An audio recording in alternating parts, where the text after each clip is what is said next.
Ok, muy buenas tardes para todos. Me presento, soy Jumbler Caicedo. Y bueno, soy la persona que va a dar pues la charla del día de hoy. La charla usualmente son los viernes, pero ayer por problemas técnicos no se pudo realizar. Entonces es una grabación bastante rápida, donde voy a hablar justamente de los temas que se tenían previstos para el día de ayer. ¿Listo? Entonces voy a compartir pantalla. Empezamos, listo. Creo que aquí ya se está compartiendo pantalla, ¿cierto? Ok. Entonces, esa charla se llama combinatoria numerativa, particiones de conjuntos y algunas propiedades interesantes. Eh, Voy a dar esta charla, como dirían por ahí en Spanglish, porque hay palabras en inglés que no tienen traducción exacta al español o la traducción es muy ambigua, entonces prefiero como ser cuidadoso pues con ello, pues y curarme en salud. ¿Listo? Eh, y ya, entonces, pues aquí empezamos justamente pues la charla del día de hoy. ¿Listo? Entonces, esta es la tabla de contenidos, esta es la estructura más o menos de la charla. Voy a tratar, como les digo, de hacerla rápido, en media horita, que ya estemos más o menos libres. ¿Listo? Y también, obviamente, esa charla es muy, muy, muy, muy básica. Y la idea es como ver otro tipo de cosas interesantes que se pueden hacer con combinatoria numerativa y conexiones pues, que se tienen con otras áreas. Ok, la primera parte son definiciones básicas, que es una partición de conjunto, el número de Stirling y ciertas especializaciones, entre comillas, de dicho número, que son los números de R-Stirling restringidos de segundo tipo. Ok, luego vamos a hablar un poco sobre, bueno, cómo aparte del número de Stirling se pueden definir de forma natural el número de Bell y sus propiedades más relevantes que tienen. Y la última parte es cómo aparece la combinatoria numerativa, en este caso la partición de conjuntos, en topología, cosas de topología algebraica y de geometría discreta, puntualmente hablando sobre politopos. Vamos a hablar cosas muy, muy, muy básicas de ello. Bueno, entonces esa es como la idea de la charla del día de hoy. Entonces empezamos, particiones de conjuntos. ¿Listo? Bueno, es una frase que me parece un poco interesante, que es, dice, yo cuento un montón de cosas que no necesitan ser contadas. Cameron dijo, solo porque es la forma en que yo soy, pero yo cuento todas las cosas que necesitan ser contadas. Es un juego de palabras, pero básicamente lo que nos dice es, o lo que se trata de decir que el contar o el enumerar cosas es algo que viene intrínseco en el ser humano y que ha sido parte de la evolución del mismo. Desde las cavernas se contaban un montón de cosas y hoy en día se siguen contando cosas, pero ya desde un punto de vista distinto o contamos, pero para focalizarnos o contamos características o contamos cosas sobre ciertos objetos, matemáticamente hablando. Algunos de los objetos son, por ejemplo, los caminos de Dick. Ok, particiones de enteros, diagramas de Young. Bueno, que hay un montón de información sobre esos tres elementos de antes. Son solamente ejemplos, son cositas que se pueden contar. Por ejemplo, para decirlo de forma muy, muy, muy básica, la partición de un entero es de cuántas formas podemos descomponer un entero como suma de elementos de números más pequeños que él, ¿cierto? Pero que sean en forma débilmente decreciente. Es decir, por ejemplo, el 5 podemos descomponerlo como la suma de 4 y uno. O otra opción es de 3 y dos. Otra opción es 2 2 y uno. Y pues bueno, si seguimos todas las formas, ¿cierto? Pues como que se puede descomponer un entero en esa forma. Eso se le conoce como una partición. Y aunque suena algo básico, eso tiene un montón de propiedades detrás muy interesantes que se trabajan o se estudian en muchas veces, no solo la combinatoria numerativa, hay conexiones con un montón de ramas, pero pues uno de los ingredientes o rama matemática que más utiliza o que más cuenta ese tipo de objetos es la combinación numerativa. ¿Listo? Y en este caso vamos a hablar sobre particiones de conjunto. Gran parte de esta charla está inspirada en el artículo Extension of Set Partition and Permutation, que ese es un trabajo conjunto donde participé, y también el profesor José Luis Ramírez de la Universidad Nacional de Colombia, profesor Víctor Hugo Moll de la Universidad de Tulane en Nueva Orleans, y Diego Villamizar, que, bueno, cuando se escribió el artículo, él es estudiante de doctorado en Estados Unidos en Tulane y actualmente es profesor de la Universidad Sergio Arboleda en Bogotá. Entonces, empecemos, sin más. Ok, ¿qué es la partición de un conjunto? Básicamente, tenemos un conjunto S, ¿cierto? Y una partición es dividir el conjunto en cierta cantidad de bloques B que cumplen tres propiedades. El primero es que los bloques son no vacíos, ¿ok? La segunda es que son disyuntos y la tercera es que la unión de todos dichos elementos me da igual al conjunto completo. ¿Listo? Sencillamente esas tres propiedades. Un ejemplo, tenemos el conjunto de 1 hasta 8. El de la izquierda decimos que dividimos el conjunto de 8 elementos en dos bloques, ¿ok? Donde un bloque tiene 1, 2, 3, 8, el otro bloque tiene 4, 5, 6 y 7. ¿Ok? Dividimos un conjunto de 8 elementos en dos bloques de 4 elementos cada bloque. Desde la mitad, dividimos el conjunto de 8 elementos en 3 bloques, donde dos bloques tienen tamaño 3 y uno tiene tamaño 1. 2, perdón, en este caso. Un bloque tiene 1, 2, 8, el otro bloque tiene 3, 4, 6, y el otro bloque tiene 5 y 7. Y el último, eh, dividimos o particionamos un conjunto de 8 en 3 bloques, donde un bloque tiene tamaño 4, otro tiene tamaño 3 y otro tiene tamaño 1. ¿Listo? Ok, esa es la intuitiva, es bastante intuitiva y es bastante natural, ¿sí? O sea, como para la mente y para lo que hace el ser humano. Pero como pudimos ver anteriormente, un conjunto se puede partir de muchas formas, dependiendo o sea, es decir, se puede dividir, un conjunto se puede dividir en muchos tipos de bloques, ¿ok? O se puede dividir de muchas formas, de muchas maneras. Y eso nos da una definición natural, perdón, de lo que se llama los números de Stirling de segunda especie. Que básicamente, ¿qué es? Cuenta el número de formas que podemos particionar un conjunto de n elementos en k bloques no vacíos. ¿Listo? Y se denota como aparece aquí. Espero que puedan ver el puntero. Es como esta llave n y k en la parte de abajo. ¿Listo? Eso nos dice, tenemos n elementos y k bloques para particionar. Ejemplo, tenemos n igual a 4 y k igual a 2. Es decir, partir un conjunto o dividir un conjunto de 4 elementos en dos bloques. ¿Listo? Tenemos 7 opciones. Por ejemplo, la primera tenemos, ok, el uno solo y tenemos 2, 3, 4 en otro bloque. Listo. Y hacemos lo mismo, entonces el 2 solo, 3 solo y el 4 solo. ¿Cierto? Y el siguiente paso sería listo. Entonces vamos a dejar 1, 2 en el mismo bloque. Entonces debemos dejar 3, 4 en el siguiente. Y así sucesivamente. Notamos que solamente existen esas 7 formas eh, de crear una partición de un conjunto de 4 elementos en dos bloques. ¿Ok? Y otra pregunta natural es listo, pero entonces, ¿qué pasa si sumamos sobre todos los bloques? Es decir, ¿de cuánta forma podemos particionar un conjunto de n elementos? Esa es la definición del número de Bell. Enumera el total de partición de un conjunto de n elementos. En otras palabras, el número de Bell es la sumatoria sobre K de los números de Stirling de segunda especie. ¿Listo? Y eso me da el número de Bell.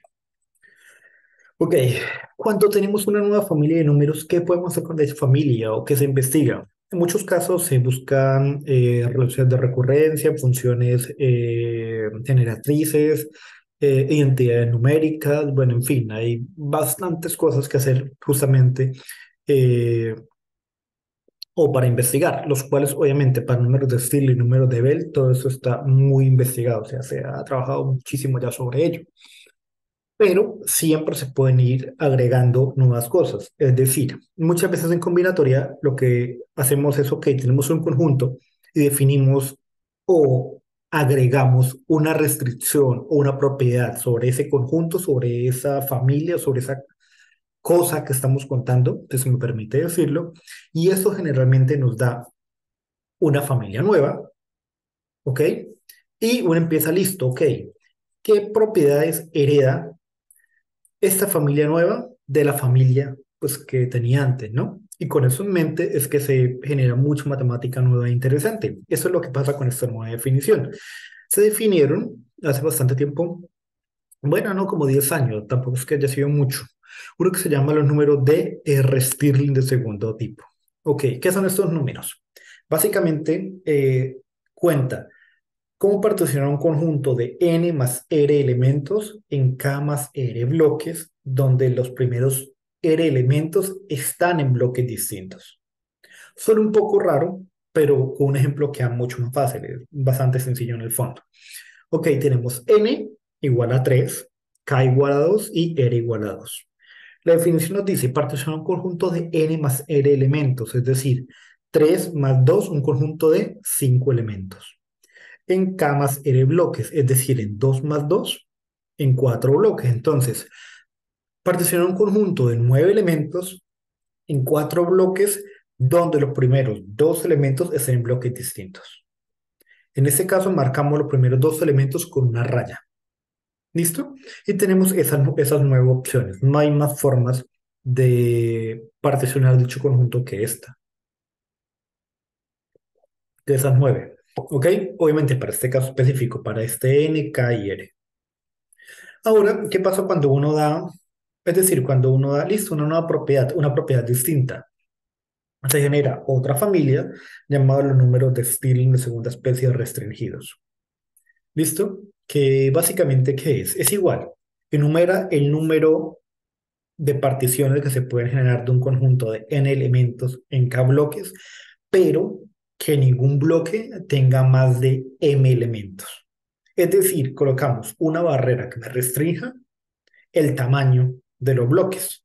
En el ejemplo anterior, por ejemplo en este, decimos, ok, ¿qué pasa si con este mismo que tenemos ahí, 4, 2 y 7, si decimos, listo, no queremos que ningún bloque sea de tamaño más grande que 2, por decir algo, ¿cierto? Ah, entonces solamente nos sobrevivirían estos tres últimos que están a la derecha. Vamos a llamarlo en la columna 3 y columna 4, esos tres elementos. ¿Por qué? Porque los elementos que están en las primeras dos columnas, vean que todos tienen un conjunto, un bloque de tamaño 3.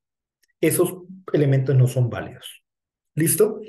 Así que en esencia es lo mismo que hemos hecho antes, pero estamos filtrando algunos elementos que no nos interesan o que no se van a trabajar justamente en este caso. ¿Listo? Ok, y esos números de Bell restringidos. De igual forma, si sumamos los números de R Stirling sobre todos los K, es decir, de K igual a 1 hasta N, me genera el número de R Bell. Y si sumamos todos los números de Stirling restringidos desde K igual a 1 hasta N, me da los números de Bell restringidos. Así que se pueden hacer generar las familias de forma independiente de cada una, de forma natural. Eh, pero ahora seguimos con los de Stirling. Ok, en la parte de arriba tenemos los primeros que definimos, ¿vale? Que son los números de Stirling clásicos. Luego, a la izquierda, está el número de R Stirling, que fueron los que dije, pues, en la primera definición. A la derecha, el número de Stirling restringidos, todo eso de segunda especie, porque hay números de Stirling de primera especie, pero pues, bueno, cuentan otra cosa, no cuentan conjuntos, sino cuentan ciertas permutaciones, bueno, en fin. Esa es otra historia, ¿ok? Así que todos estos son de segunda especie solamente. Y si fusionamos los dos, vean que, es decir, en ninguna parte, es decir, el número de Stirling y el número de Stirling restringidos no son disyuntos, es decir, las propiedades no se chocan nunca. Es decir, si fusionamos las dos cosas, lo que me va a hacer es filtrarme más el conjunto. Así que se pueden fusionar. Y se fusionaron en los números de Stirling restringidos. ¿Y qué es eso? Eso ya parece un poema porque es súper larga la definición, pero en esencia es sencilla. Pese a la idea es sencilla, el número de R-Stirling restringidos enumera o cuenta el número de particiones de conjunto de un conjunto de n más r elementos en K más r bloques, donde los primeros r elementos son en bloques distintos y ningún bloque tenga más de m elementos. ¿Listo? Eso es todo. Un ejemplo.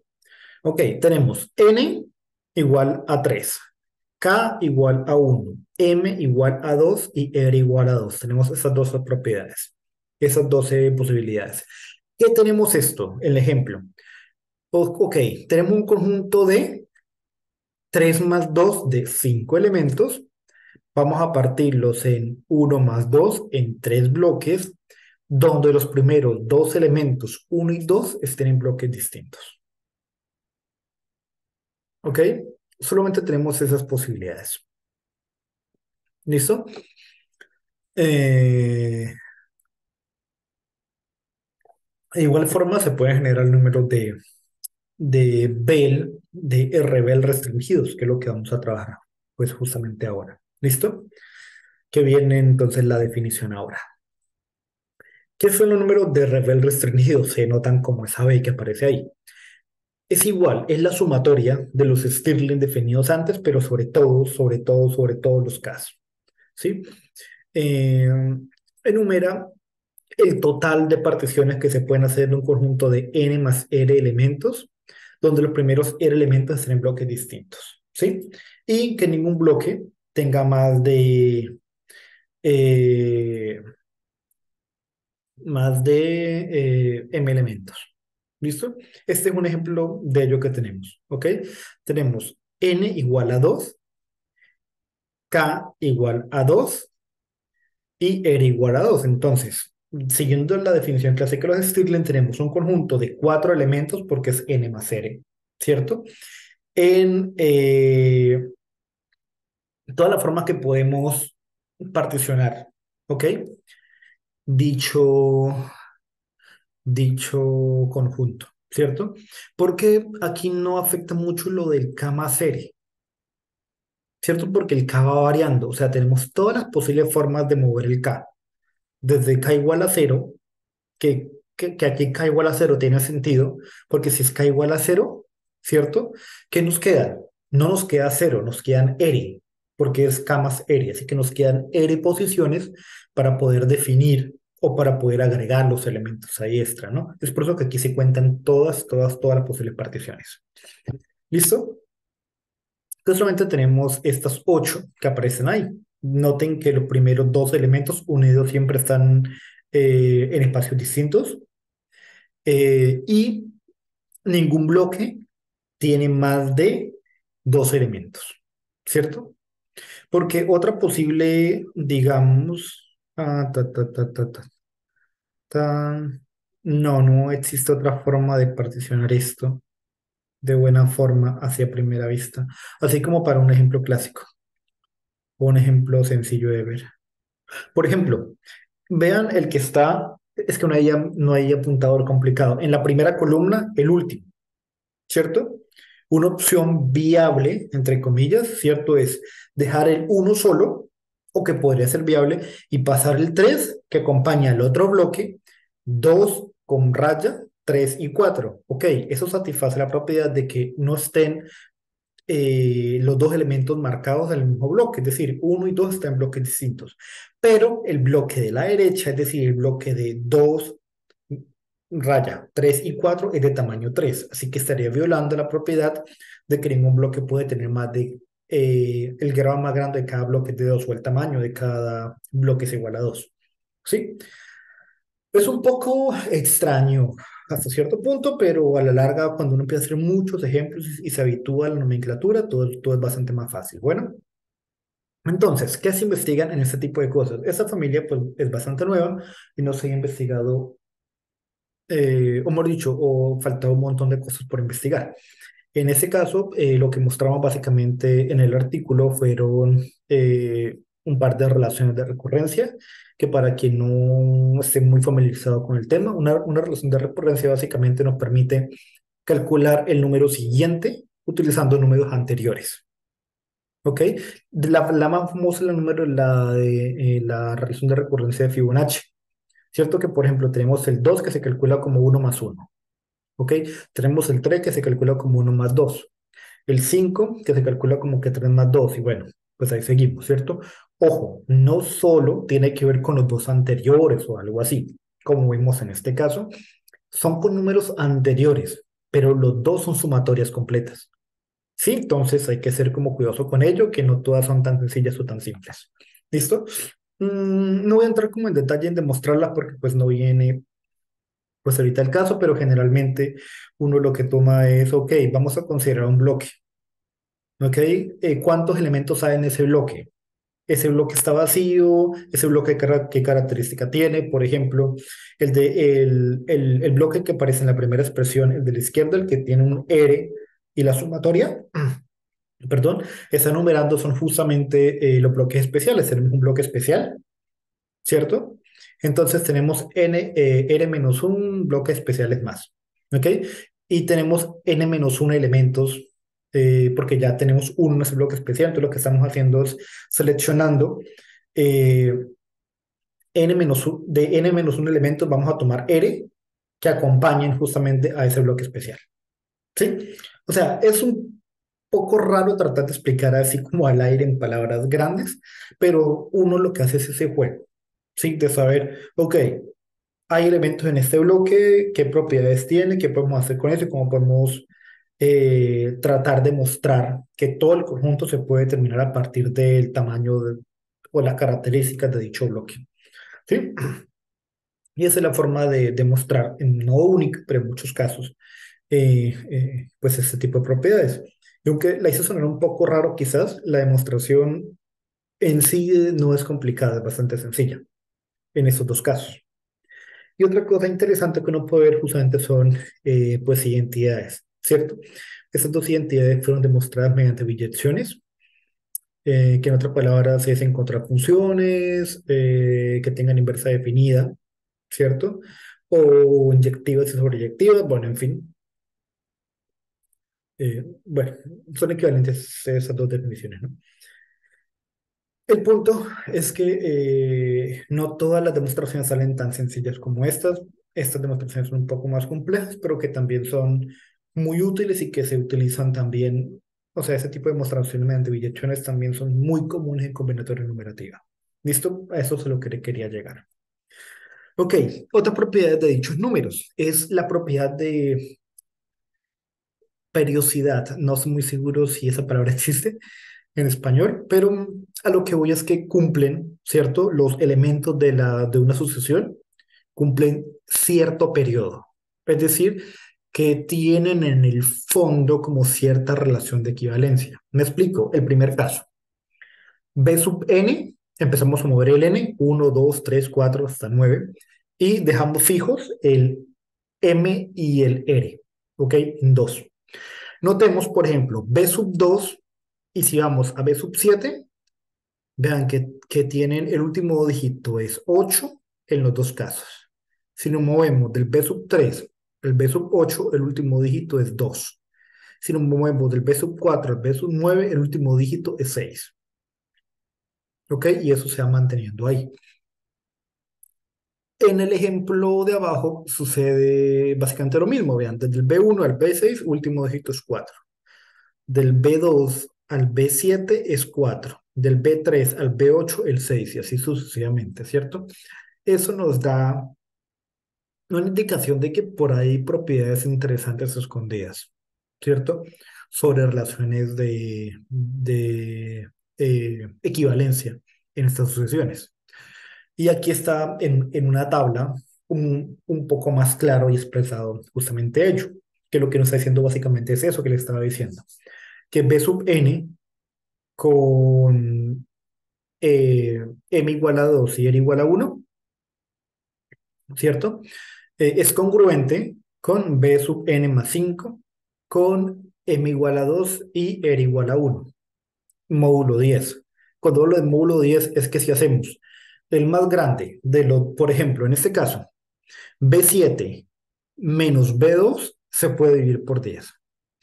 B8 menos B3 se puede dividir por 10 y así sucesivamente. ¿Cierto? Eso es lo que nos está queriendo decir justamente pues esta expresión. Pero listo, entonces ya tenemos un teorema. Quiere decir, cuando fijamos 2, esos números son congruentes con 10 módulo 5. Pero ahora el pregunto es, ¿qué pasa si cambiamos m? Porque en la anterior lo que teníamos era fijo el m y cambiamos solamente el r. Bueno, el R, obviamente, ¿sí? Y el N también, pues para que se vayan moviendo. Pero en este caso, ok, ¿qué sucede si cambiamos justamente el M? Si también pasamos a moverlo, pasamos del 2 al 3. Noten que satisface la misma propiedad, pero ya no se puede dividir por 10, pero se puede seguir dividiendo. ¿Ok? Por ejemplo, noten el B2 y el B7 se puede dividir por 10, pero el B3 y el B8 no. El B3 y el B8 se puede dividir por 5. ¿Ok? Pero recuerden que si un número se puede dividir por 10, también se puede dividir por 5. Así que, en teoría, el B2 y el B7, la diferencia, ¿cierto? Se puede dividir por 5 también. Es decir, que están siendo congruentes en módulo 5. ¿Qué es lo que notamos aquí? Pero más aún, ojo, no es solamente módulo 5. Si sumamos b sub n más 7 es congruente en módulo 7. B sub n más 11 es congruente en módulo 11. Es decir, que estamos sumando b sub n más algún primo. Es congruente módulo S primo. Ya tenemos el otro teorema, que la sucesión de números de Stirling, ¿cierto? Es congruente módulo cierto primo a cierta potencia S.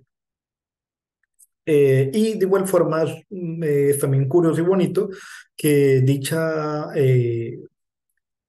relación de congruencia se mantenga también cuando uno trabaja con binomiales. Me parece curioso, o sea, eso fue algo que nos sorprendió a todos cuando miramos eso y nos pareció bien bonito e interesante.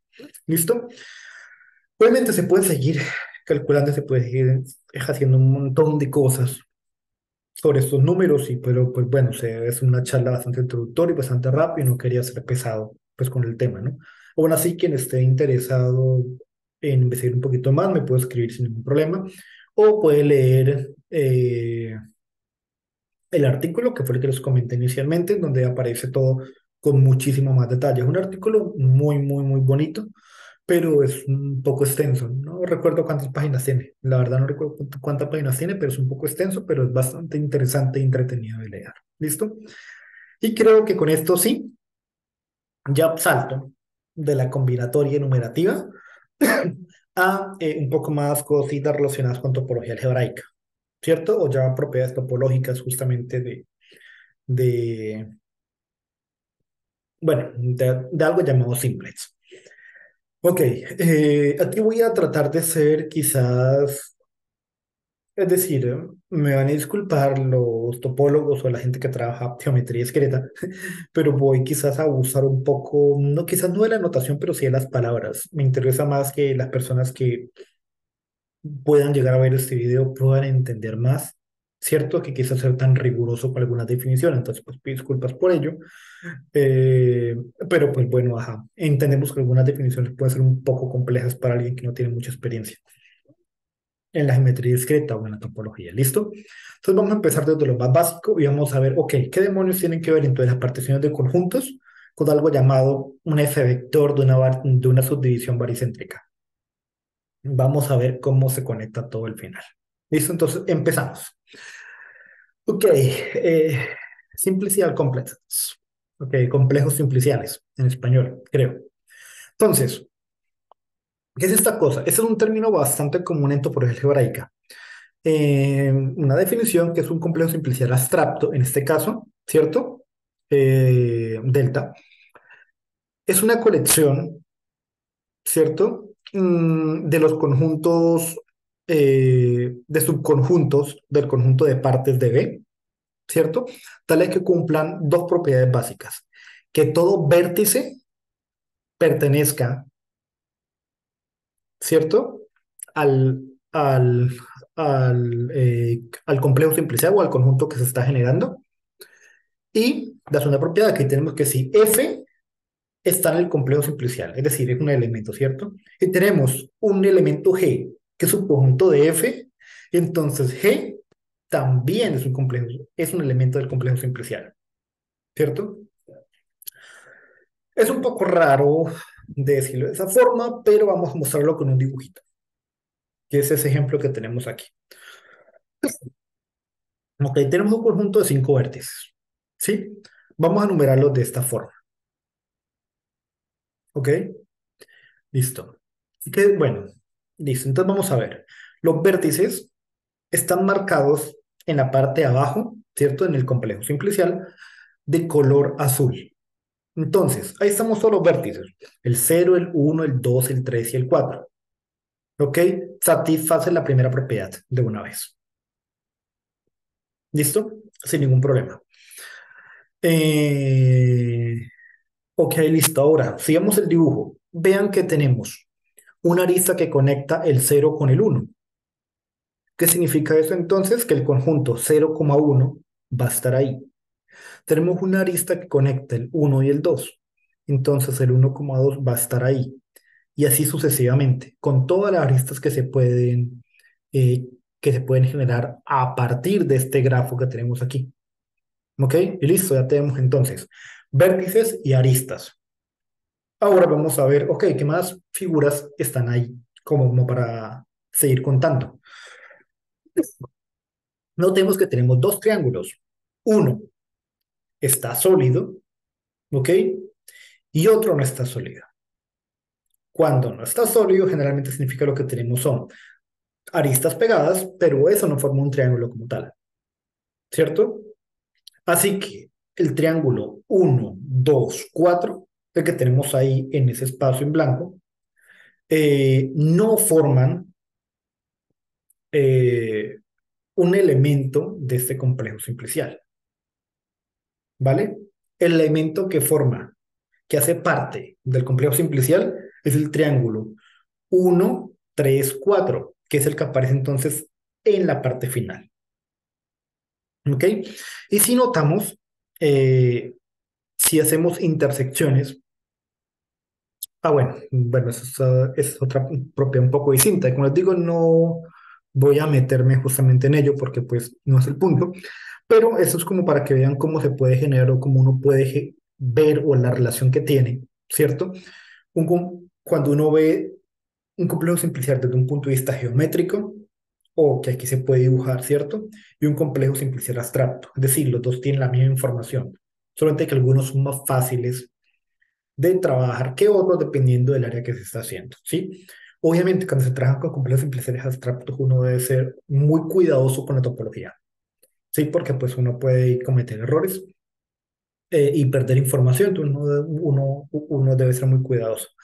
Pero como les dije inicialmente, en este caso prefiero, sí, o sea, como no centrarme tanto en ello, sino como que las personas entiendan exactamente como qué vamos a trabajar. ¿Listo? Ok, un poco más de formalismo. Vamos a hablar sobre lo que llama el F vector. ¿Qué es el F vector? Ok, aquí aparece la definición formal como pueden verla, ¿listo? Pero básicamente, palabra más, palabra menos, un F vector, como su nombre dice, básicamente es un vector donde cada una de las entradas, ¿cierto? Nos dice eh, la, los, el número de elementos de cierta dimensión que están en un simplex. ¿Ok? ¿Qué es lo que tenemos ahí en la parte de abajo? ¿Sí? Tenemos que f sub k del complejo simplicial es igual al número cardinal de f que pertenecen al complejo simplicial. Esas f se conocen como caras.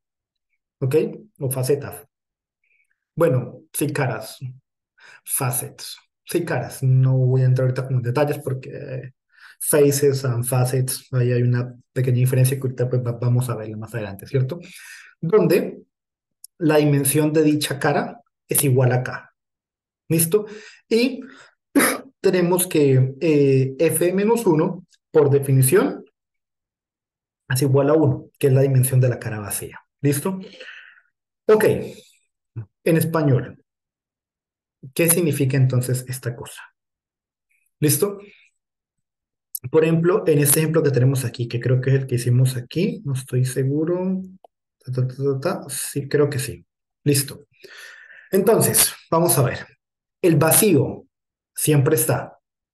Entonces, el primer elemento, el f a la f sub menos uno siempre es igual a uno, que es el que tenemos aquí, el primer elemento, ¿cierto? Ahora, f sub cero son los elementos de dimensión cero. En este caso estamos hablando de los vértices, el número de vértices que hay para un complejo simplicial. En este caso tenemos entonces 5 vértices. Los tenemos marcados en azul. 1, 2, 3, 4 y 5. Entonces la siguiente entrada al vector es igual a 5. El siguiente vector, ¿cierto? Es f sub 1. ¿Sí? Es decir, si el anterior, que eran las caras de dimensión cero, son los simples, son los vértices, perdón, las caras de dimensión 1 son las aristas, es decir, las líneas. ¿Cuántas líneas tenemos en este complejo simplicial? Ya lo habíamos contado. Tenemos 1, 2, 3, 4, 5, 6. Tenemos 6. Entonces tenemos 6. ¿Sí bien? Y obviamente tenemos un f sub 2. ¿Sí? En f sub 2 son, ok, ¿cuántas caras de dimensión 2 tenemos en nuestro complejo simplicial? Caras de dimensión 2 son triángulos. Tenemos 1, 1, 3 y 4, que es igual a 1. Entonces, básicamente, el F-vector, ¿qué es lo que hace? Captura toda la información sobre el número de caras de cierta dimensión que hay en un complejo simplicial. Quizás me enredé mucho intentando como mostrar como con ejemplo y todo, pero ahorita que pasé todo y que pude dar la definición formal, o un poco más claro que fue la que dijo ahorita, creo que quedó un poco más claro de cuál era o por qué me fui como por ese lado, como esquivando un poco la definición, hasta ahorita al final, pues como que la pude dar. Y con el F vector se puede generar justamente el F polinomio, ¿cierto? Que es esa expresión que tenemos pues ahí a la derecha, que es ok. Eh, el F1 es igual a 1, ¿cierto? El F, bueno, el primer elemento del F vector es igual a 1, el segundo elemento del F vector es igual a 5, ¿cierto? Entonces tenemos 5t. Tercer elemento del F vector es igual a 6, entonces tenemos 6t cuadrado. Cuarto elemento del F vector es igual a t al cubo, porque es igual a 1, ¿cierto? Entonces, esto me permite también como estamos creando puentes entre la geometría y el álgebra, porque aquí ya tenemos un polinomio. Y con un polinomio ya podemos empezar a hacer álgebra y meter toda la artillería pesada que uno tiene justamente para trabajar en ello y tratar de abstraer información o cosas que necesitamos de aquí. ¿Listo? Ahora vamos a ver qué significa la subdivisión baricéntrica. Esa es la definición formal. ¿Ok? Pero, básicamente, ¿qué es la subdivisión baricéntrica? Lo que me permite, en el fondo, ¿cierto? Es dividir un simplex, ¿ok? En eh, cierta cadena de contención, ¿cierto? Dadas por las caras del simplex. Ejemplo, aquí es un poco más fácil de explicarlo justamente de esa forma. Antes que nada, ¿qué es una subdivisión de un simplex? Cuando hablamos de una subdivisión, en general, lo que estamos haciendo, ok, vamos a descomponer ese objeto que estamos trabajando, ese polítopo, un simplex en este caso, vamos a subdividirlo en elementos más pequeños, ¿ok? Tales que no me sobre nada del simplex grande, sino que todas las partes del simplex grande estén en una de esos subsimples que se crearon y que la unión de todos ellos me dé el simplex original completo. Sí, esa es una subdivisión a grandes rasgos, no es más que eso, ¿cierto? Ahora, pensemos en lo siguiente. Tenemos ese simplex con los vértices marcados con 1, 2 y 3, en el orden que ustedes quieran, no hay ningún problema, ¿cierto? Ahora, ¿qué pasa si tomamos un punto en la mitad y luego conectamos todos los vértices a dicho punto? Ese punto primero que tomamos en la mitad del simplex es ese punto rojo. Y luego conectamos los puntos negros a dicho simplex. Si tiene oportunidad de hacer el dibujito, es decir, como que tener una hoja, un cuaderno o algo al lado, y ir haciendo el dibujo, notan que dividimos un triángulo en 3 triángulos. ¿Ok?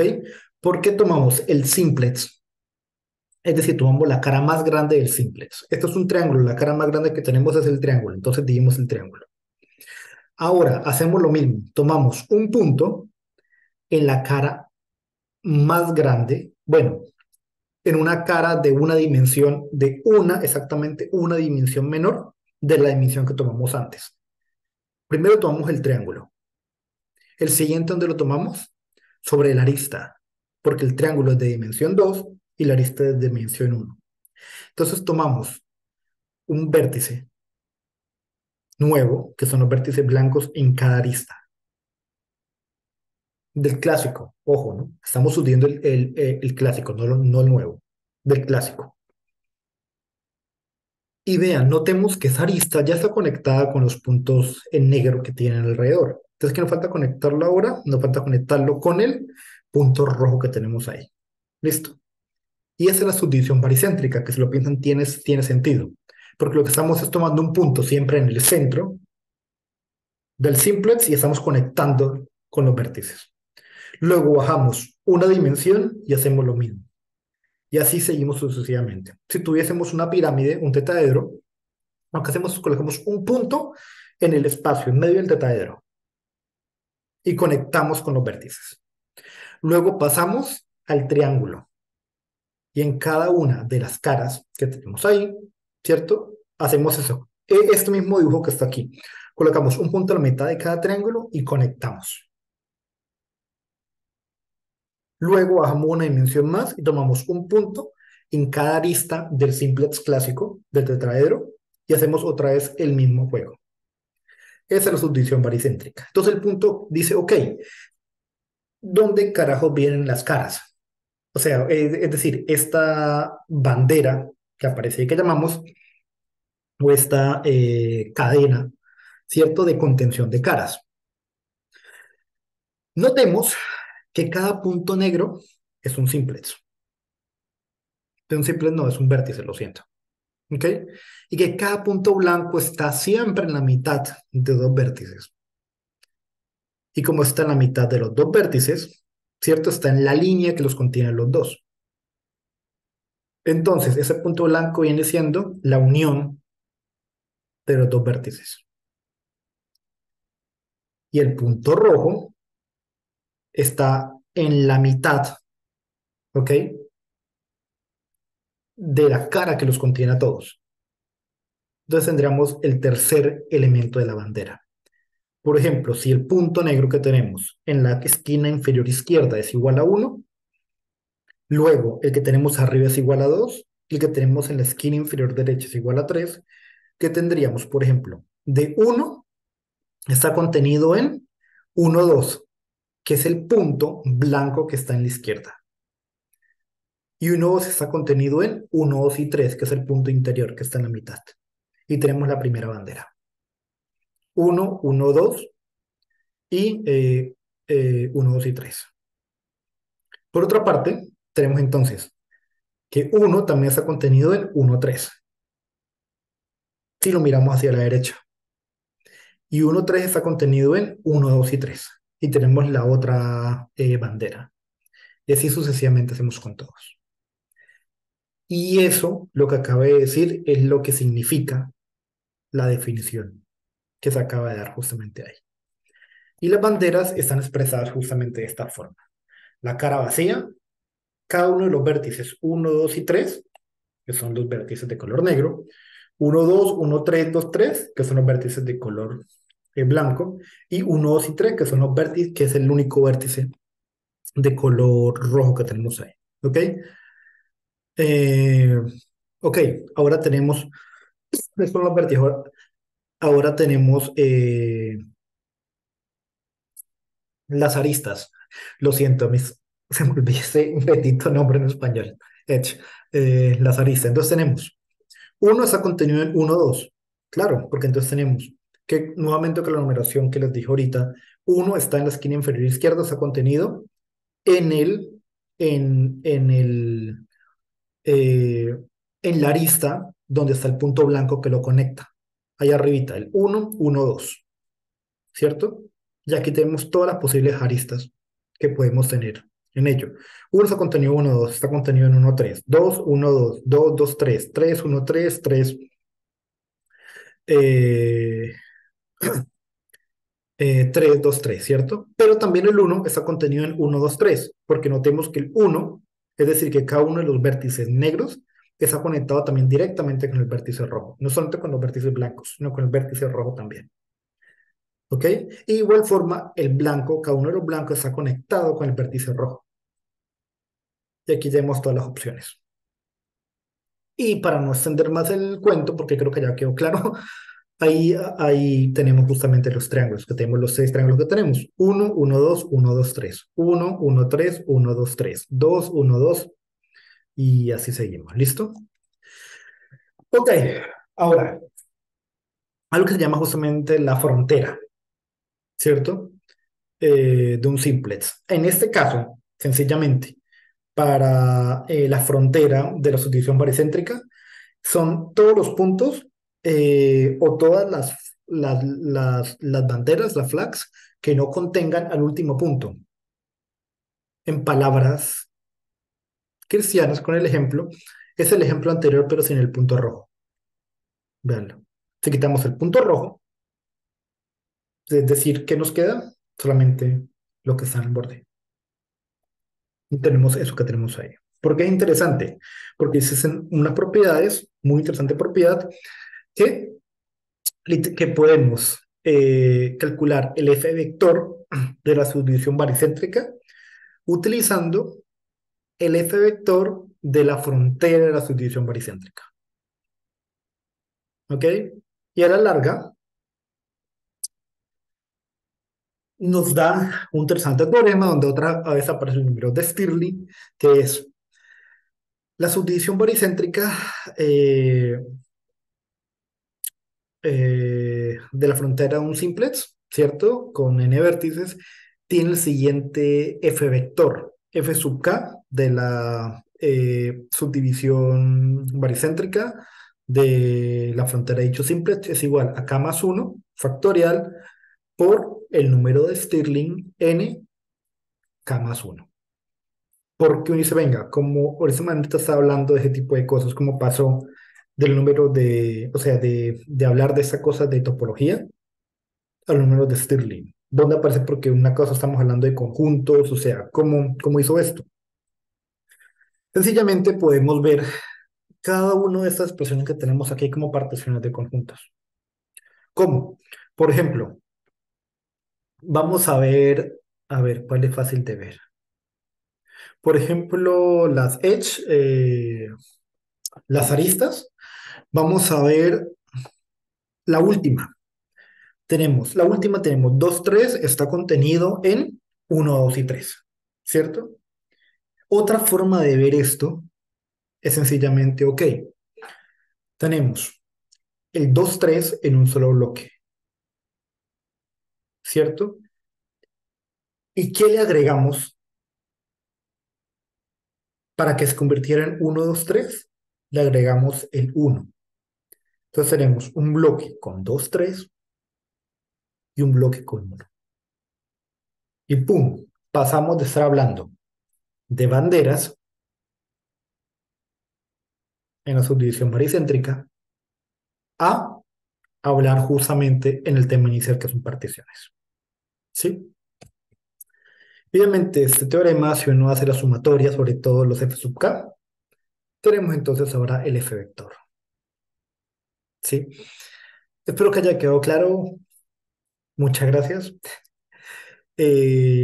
Perdón si en un punto lo confundí más, pero yo traté como no dar las definiciones porque sé que son un poco complejas y irme como por las ramas, porque yo quería que más que llenarlos como con definiciones, era como que entendieran exactamente qué estaba tratando como de mostrar. Ese era mi objetivo, espero pues haberlo logrado. Cualquier cosa, si alguien tiene alguna duda extra o algún comentario, por favor me escribe. Y nada, gracias a los que van a ver este video a futuro. Gracias también a Sebas por la invitación. No se pudo hacer esto en vivo porque creo que en vivo pues ha sido un poco más fácil para mí porque me pueden preguntar y puedo decir, venga, me están entendiendo, no me están entendiendo. Pero pues bueno, traté de hacer lo mejor que pude porque grabar un video de los que lo hacen saben que no es nada fácil. Así que traté de hacerlo como lo mejor que pude sin audiencia. Espero que haya quedado claro y que no me haya enredado mucho para explicar algunas cosas. Que tengan un día muy bonito y pues bueno, muchos saludos. Bye.